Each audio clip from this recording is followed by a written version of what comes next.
Working hard for something we don't care about is called stress. Working hard for something we love is called passion. I think one of the mistakes that people make is they think purpose comes from their job. I've been a whatever for so many years, and when then I lose my job or I retire, I now don't have a sense of purpose because I so closely associated my self-worth with the job that I did. I knew what my job was, I had a sense of purpose. And one wonders if those things are conflated, right? Which is I had a sense of purpose for my job, but then when I didn't have the job, all of a sudden I woke up in the morning, didn't know what to do. The purpose is not your MOS. Your purpose is not you're a saw gunner. Your purpose is not the job that you wake up to do every day. Your purpose is something bigger. I have 5 little rules that you can follow as you find your spark and bring your spark to life. The first is to go after the things that you want. Let me tell you a story. So a friend of mine and I, we went for a run in Central Park. The Roadrunners organization, on the weekends, they host races. And it's very common at the end of the race, they'll have a sponsor who will give away something, apples or bagels or something. And on this particular day, when we got to the end of the run, there were some free bagels. And they had picnic tables set up, and on one side was a group of volunteers. On the table were boxes of bagels, and on the other side was a long line of runners waiting to get their free bagel. So I said to my friend, let's get a bagel. And he looked at me and said, the line's too long. And I said, free bagel. And he said, I don't want to wait in line.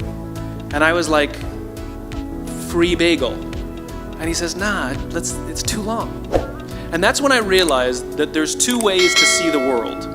Some people see the thing that they want, and some people see the thing that prevents them from getting the thing that they want. I could only see the bagels. He could only see the line. Because the rule is, you can go after whatever you want. You just cannot deny anyone else to go after whatever they want. You don't have to do it the way everybody else has done it. You can do it your way. You can break the rules. You just can't get in the way of somebody else getting what they want. Rule number 2. In the 18th century, there was something that spread across Europe and eventually made its way to America called puerperal fever, also known as the Black Death of childbed. Basically what was happening is women were giving birth and they would die within 48 hours after giving birth. This Black Death of childbirth was the ravage of Europe, and it got worse and worse and worse over the course of over a century.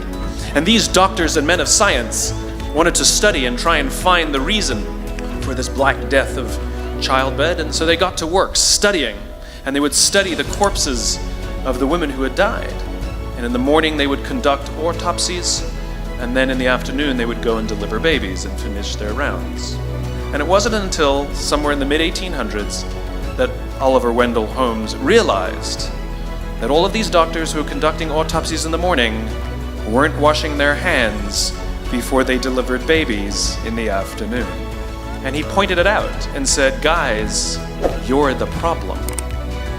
And they ignored him and called him crazy for 30 years, until finally somebody realized that if they simply washed their hands, it would go away. And that's exactly what happened. When they started sterilizing their instruments and washing their hands, the Black Death of childbed disappeared. The lesson here is, sometimes you're the problem. Take accountability for your actions. You can take all the credit in the world for the things that you do right, as long as you also take responsibility for the things you do wrong. It must be a balanced equation. You don't get it one way and not the other. You get to take credit when you also take accountability. Lesson 3, take care of each other. The United States Navy SEALs are perhaps the most elite warriors in the world. And one of the SEALs was asked, who makes it through the selection process? Who is able to become a SEAL? And his answer was, I can't tell you the kind of person that becomes a SEAL. I can't tell you the kind of person that makes it through BUD/S, but I can tell you the kind of people who don't become SEALs.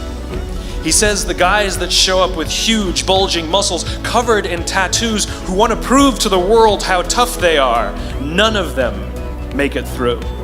He said the preening leaders who like to delegate all their responsibility and never do anything themselves, none of them make it through. He says some of the guys that make it through are skinny and scrawny. He said some of the guys that make it through, you will see them shivering out of fear. He says, however, all the guys that make it through, when they find themselves physically spent, emotionally spent, when they have nothing left to give physically or emotionally, somehow, some way, they are able to find the energy to dig down deep inside themselves, to find the energy to help the guy next to them. They become SEALs, he said. You want to be an elite warrior, it's not about how tough you are, it's not about how smart you are, it's not about how fast you are. If you want to be an elite warrior, you better get really, really good at helping the person to the left of you and helping the person to the right of you. Because that's how people advance in the world. The world is too dangerous and the world is too difficult for you to think that you can do these things alone. If you find your spark, I commend you. Now, who are you going to ask for help, and when are you going to accept help when it's offered? Learn that skill. Learn by practicing helping each other. It'll be the single most valuable thing you ever learn in your entire life, to accept help when it's offered and to ask for it when you know that you can't do it. The amazing thing is, when you learn to ask for help, you'll discover that there are people all around you who've always wanted to help you. They just didn't think you needed it because you kept pretending that you had everything under control. And the minute you say, I don't know what I'm doing, I'm stuck, I'm scared, I don't think I can do this, you will find that lots of people who love you will rush in and take care of you. But that'll only happen if you learn to take care of them first. Lesson 4. Nelson Mandela is a particularly special case study in the leadership world because he is universally regarded as a great leader. You can take other personalities, and depending on the nation you go to, we have different opinions about other personalities. But Nelson Mandela across the world is universally regarded as a great leader. And he was asked one day, how did you learn to be a great leader? And he responded that he would go with his father to tribal meetings. And he remembers 2 things when his father would meet with other elders. 1, they would always sit in a circle. And 2, his father was always the last to speak.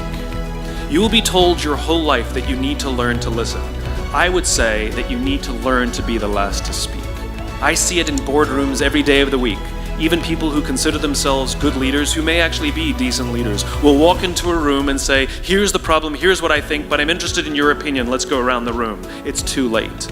The skill to hold your opinions to yourself until everyone has spoken does 2 things. 1, it gives everybody else the feeling that they have been heard. It gives everyone else the ability to feel that they have contributed. And 2, you get the benefit of hearing what everybody else has to think before you render your opinion. To keep your opinions to yourself. If you agree with somebody, don't nod yes. If you disagree with somebody, don't nod no. Simply sit there, take it all in, and the only thing you're allowed to do is ask questions so that you can understand what they mean and why they have the opinion that they have. You must understand from where they are speaking, why they have the opinion they have, not just what they are saying. Practice being the last to speak. One afternoon, I went to buy a cup of coffee, and there was a barista by the name of Noah who was serving me. Noah was fantastic. He was friendly and fun, and he was engaging with me, and I had so much fun buying a cup of coffee, I actually think I gave 100% tip, right? He was wonderful. So as is my nature, I asked Noah, do you like your job? And without skipping a beat, Noah says, I love my job. And so I followed up. I said, what is it that the Four Seasons is doing that would make you say to me, I love my job? And without skipping a beat, Noah said, throughout the day, managers will walk past me and ask me how I'm doing, if there's anything that I need to do my job better. He said, not just my manager, any manager. And then he said something magical. He says, I also work at Caesar's palace. And at Caesar's Palace, the managers are trying to make sure we're doing everything right. They catch us when we do things wrong. He says, when I go to work there, I like to keep my head under the radar and just get through the day so I can get my paycheck.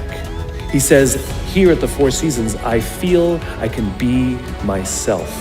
So we in leadership are always criticizing the people. We're always saying, we've got to get the right people on the bus. I've got to fill my team. I've got to get the right people. But the reality is, it's not the people. It's the leadership. If we create the right environment, we will get people like Noah at the Four Seasons. If we create the wrong environment, we will get people like Noah at Caesar's Palace. There was a former Undersecretary of Defense who was invited to give a speech at a large conference, about 1,000 people.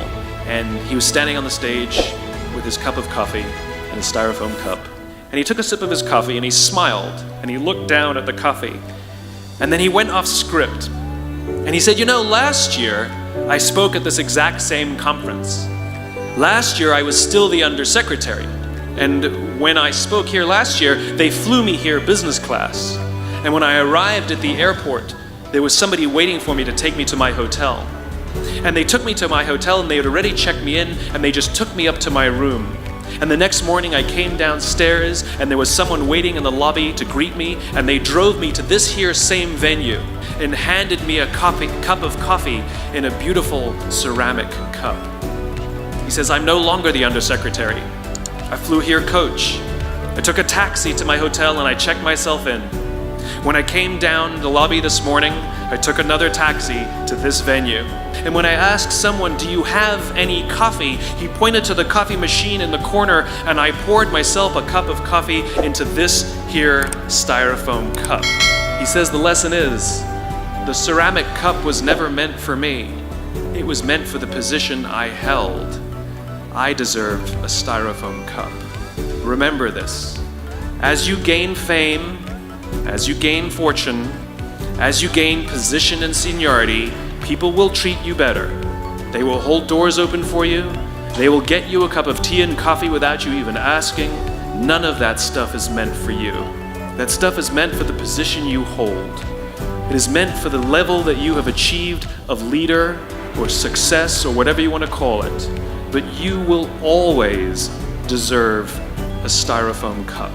Remember that lesson of humility and gratitude. You can accept all the free stuff. You can accept all the perks. Absolutely, you can enjoy them. But just be grateful for them and know that they're not for you. And so I keep meeting these wonderful, fantastic, idealistic, hardworking, smart kids. They've just graduated school. They're in their entry-level job. I sit down with them and I go, how's it going? They go, I think I'm gonna quit. I'm like, why? They're like, I'm not making an impact. I'm like, you've been here 8 months. It's as if they're standing at the foot of a mountain and they have this abstract concept called impact that they want to have in the world, which is the summit. What they don't see is the mountain. I don't care if you go up the mountain quickly or slowly, but there's still a mountain. And so what this young generation needs to learn is patience. That some things that really, really matter, like love, or job fulfillment, joy, love of life, self-confidence, a skill set, any of these things, all of these things take time.